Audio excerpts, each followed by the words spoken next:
Today we will solve this full length practice MCQs number 1. So let's begin. So हम पास जो first question है, which one of the following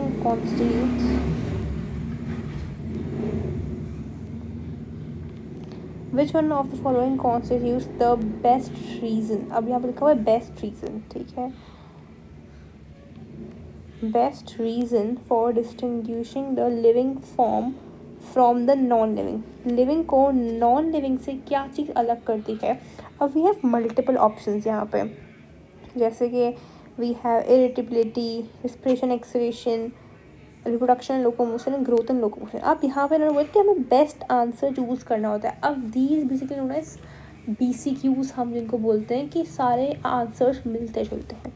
अगर हम सही से देखें, इस क्वेश्चन में लिखा हुआ है क्वेश्चन के अंदर कि ऐसा कौन सा रीज़न है, जो बेस्ट रीज़न है जिससे हम पता लगा सकते हैं कि लिविंग ऑर्गेनिज्म और नॉन लिविंग ऑर्गेनिज्म में क्या डिफरेंस है. तो अगर हम सही से देखें यहाँ पे फर्स्ट ऑफ ऑल इरिटेबिलिटी, मतलब इरिटेशन, एनिमल्स इरिटेट हो जाते हैं, ठीक है. तो आगे हमारे पास रिप्रोडक्शन एंड लोकोमोशन. अब लोकोमोशन की यहाँ पे बात की गई है और फिर रिप्रोडक्शन. थर्ड है रेस्पिरेशन एंड एक्सक्रीशन और फिर है ग्रोथ एंड लोकोमोशन. तो मुझे सबसे जो बेस्ट आंसर यहाँ पे लग रहा है that's basically respiration and excretion, ठीक है. ये सबसे ज़्यादा बेस्ट आंसर है डिस्टिंग्विश करने को कि लिविंग और नॉन लिविंग में क्या फ़र्क होता है.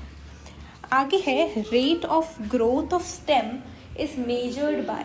अगर फॉर एग्जाम्पल नहीं भी पढ़ा हुआ, इट्स ऑल राइट, हम कुछ आंसर्स को एलिमिनेट कर सकते हैं. जैसे कि यहाँ पे लिखा हुआ है फर्स्ट हमारे पास हाइग्रोमीटर, ठीक है, हाइग्रोमीटर. अब हाइग्रो वर्ड किस सजेस्ट करता है? स्टेम से तो नहीं, मुझे सॉरी लिखा हुआ है हाइड्रोमीटर. अब हाइड्रो मीन्स वाटर, मतलब वाटर को कुछ मेजर करने वाला, मतलब ये तो नहीं हुआ, ठीक है. आगे लिखा है फोटोमीटर. फोटो का मतलब होता है लाइट हमारे पास, ठीक है, और फोटोमीटर में लाइट को मेजर करने वाला. लाइट का स्टेम से ताल्लुक तो नहीं हो रहा. फिर हमारे पास है ऑस्मोमीटर. ऑस्मोमीटर मतलब ऑस्मोसिस या मतलब कोई पैसेज की बात की गई हो, इससे भी रिलेट नहीं करता. बाकी है ऑक्जेनोमीटर, ठीक है. ऑक्जेनोमीटर रिलेट करता है, वो कैसे? एक हार्मोन आता है हमारे पास ऑक्सिन प्लांट्स में यूज़ होता है. तो हमसे रिलेशन बना सकते हैं कि इसका आंसर क्या होगा? ऑक्जेनोमीटर होगा. इट्स ओके अगर आपको कभी कभी ऐसी चीज़ें भी पूछी जाती हैं जिसमें आप आंसर्स को एलिमिनेट करके बेस्ट ऑप्शन तक पहुंच सकते हो, ठीक है.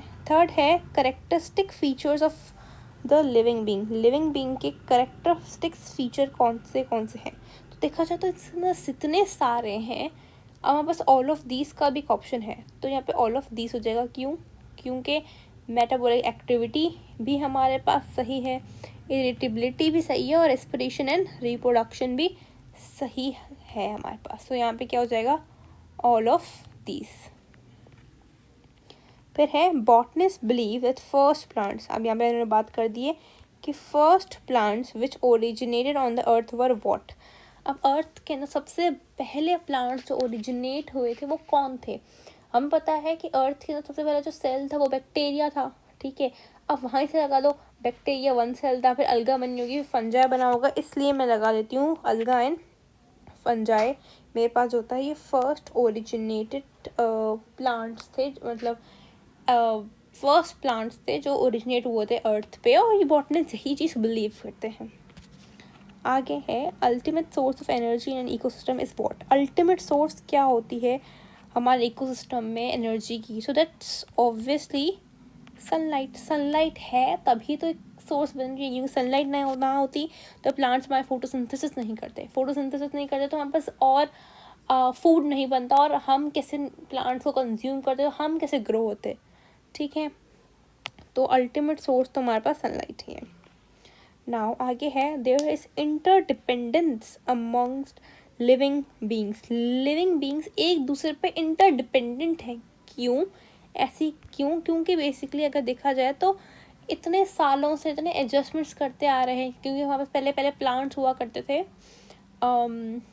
हमारे पास प्लांट्स पहले वाटर्स में हुआ करते थे, उनकी हैबिटेट चेंज हुई, ह्यूमन बींग्स तो पहले थे ही नहीं, चिंपैंजीज हुआ करते थे, और बहुत मतलब वेरिएशन आई हमारे अंदर, हम बोल सकते हैं हम इवॉल्व हुए, इवोल्यूशन हुआ, तो उसको मैं बोल सकती हूँ it is a result of adjustment in the long history of biological evolution.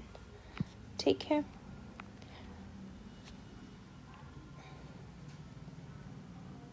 आगे है animal are like plants in that, animals plants की तरह हैं, क्यों?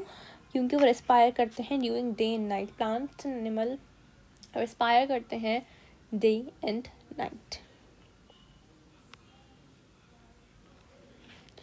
अच्छा, आगे है animals differ from plants, animal differ करते हैं प्लांट्स मेनली। अब मेनली का मतलब होता है बेस्ट ऑप्शन ढूंढो, तो बेस्ट ऑप्शन यहाँ पे देखा जाए तो न्यूट्रिशन जो होगा हमारे पास वो बेस्ट है, क्योंकि अब एनिमल्स के अंदर भी डिफरेंस, अगर हम हमारे ह्यूमंस की बात की जाए, ठीक है, अगर हम ह्यूमंस की बात करें तो ह्यूमंस कौन से न्यूट्रिशन करते हैं? Holozoic,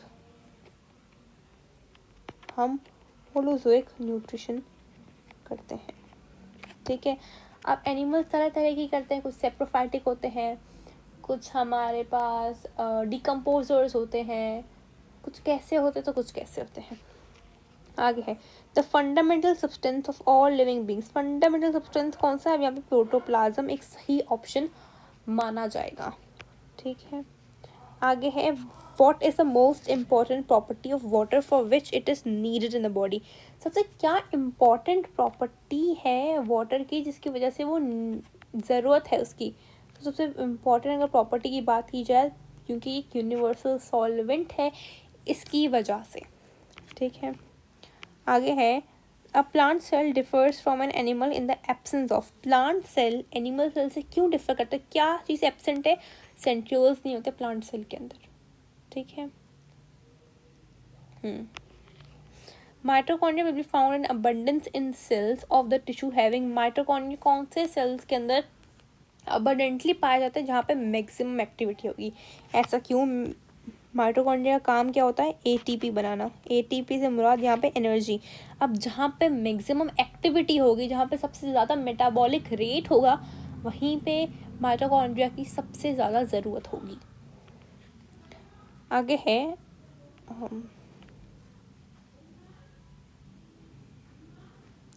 To determine the ultrastructure of cell organelle, the most likely method successful observations will be, अब जाहिर सी बात है इलेक्ट्रॉन माइक्रोस्कोपी से ज़्यादा तो अल्ट्रा स्ट्रक्चर कोई दिखा ही नहीं सकता, लाइट माइक्रोस्कोप कभी कभी हमें न्यूक्लियस दिखाता है, दैट्स ऑल्सो रेयर। ठीक है, तो इलेक्ट्रॉन माइक्रोस्कोपी सबसे ज़्यादा बेस्ट आंसर रहेगा। आगे है activities of all living cells are controlled by what, किस चीज़ से कंट्रोल होती है? तो that's DNA and RNA. Nucleus भी हो सकता है, लेकिन न्यूक्लियस से भी बेस्ट ऑप्शन यहाँ पे डीएनए एंड आरएनए रहेगा। ऐसा क्यों? क्योंकि डीएनए आरएनए ही तो आखिर इनकोड करते हैं हर चीज़ के लिए। ठीक है, डीएनए से आरएनए, डीएनए से डीएनए, हम आरएनए की भी 3 टाइप्स होती हैं हमारे पास। अब ये डीएनए आरएनए ही तो आगे जाके इन्फॉर्मेशन कोड करते हैं, प्रोटीन्स बनाते हैं और फिर स्ट्रक्चर्स वगैरह बनाते हैं। अगर हम दूसरे ऑप्शंस की बात की जाए तो टोनोप्लास्ट क्या है? टोनोप्लास्ट बेसिकली वैक्यूल जो होता है उसकी मेम्ब्रेन को कहते हैं। ठीक है, फिर हमारे पास है क्लोरोप्लास्ट। क्लोरोप्लास्ट का तो अगर हम देखा जाए तो ये एनिमल्स में प्लांट्स के अंदर पाया जाता है और ये फोटोसिंथेसिस में काम आता है। न्यूक्लियस, न्यूक्लियस के भी अंदर क्या है हमारे पास? ये डीएनए एंड आरएनए है। आगे Golgi body is found in, Golgi body कहाँ मिलता है? ये आरबीसी होगा, RBC of man, all the cells, bacteria. अब बैक्टीरिया जो है हमारे पास एक प्रोकैरियोट सेल है। ठीक है, प्रोकैरियोटिक सेल के अंदर सेल ऑर्गेनल्स कहाँ से आए? तो ये तो पहली बात गलत है। फिर बोला हुआ आरबीसी ऑफ मैन। अब जो मेच्योर हमारे पास आरबीसी होता है, ठीक है, हमारे पास वो मेच्योर आरबीसी होता है, उसके पास न्यूक्लियस नहीं होता। ठीक है, न्यूक्लियस नहीं होता, तो मैं बोल सकती हूँ कि कहीं ना कहीं हम बोलते हैं कभी कभी कि गोल्जी बॉडी की भी एब्सेंस हो ही जाती है, क्योंकि एंडोप्लाज्मिक रेटिक्यूलम भी नहीं होगा, अगर न्यूक्लियस नहीं है तो फिर गोल्जी बॉडी भी नहीं होगा। तो यहाँ पे सही ऑप्शन है all cells except RBC and bacterial cell. ठीक है, आगे a cell increases in volume because place in a solution which is increase कर गया वॉल्यूम के अंदर। ऐसा क्यों हुआ? ऐसा इसलिए हुआ कि जो बाहर का जो इन्वायरमेंट था वो हाइपोटोनिक था। ठीक है, आगे animal cell is limited by, limit किससे? प्लाज्मा मेम्ब्रेन से, क्योंकि उसके पास सेल वॉल नहीं होती। The main difference between animal and plant cell is that कि हमारे पास जो एनिमल सेल है लैक करती है rigid cell wall. Cell wall animal के पास नहीं होती। ठीक है, फिर है continuity of cytoplasm from cell to cell is maintain through what? So it's maintain through plasmodesmata. अब प्लाज्मोडेस्माटा क्या है? फॉर एग्जाम्पल पास एक सेल है, ठीक है,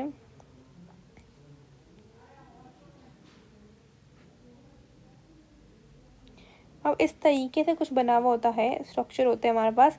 ये जो स्ट्रक्चर है इसको हम क्या कहते हैं? प्लाज्मोडेस्माटा।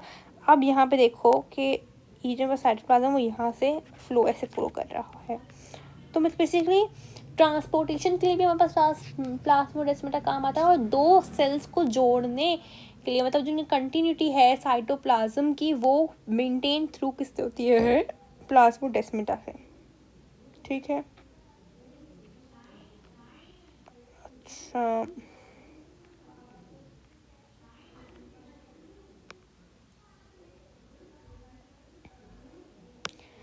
फिर आगे है cell membrane organelles are embedded in what? Cell organelles किस में एम्बेड होते हैं? तो ये जाहिर सी बात है ये प्रोटोप्लाज्म के अंदर एम्बेड होते हैं। ठीक है, आज के लिए इस वीडियो के लिए इतना ही। बाकी एमसीक्यूज हम लोग हमारी नेक्स्ट वीडियो के अंदर करेंगे। So I hope this is clear to you. If you still have any kind of queries you could write in the comment section and I would love to reply them.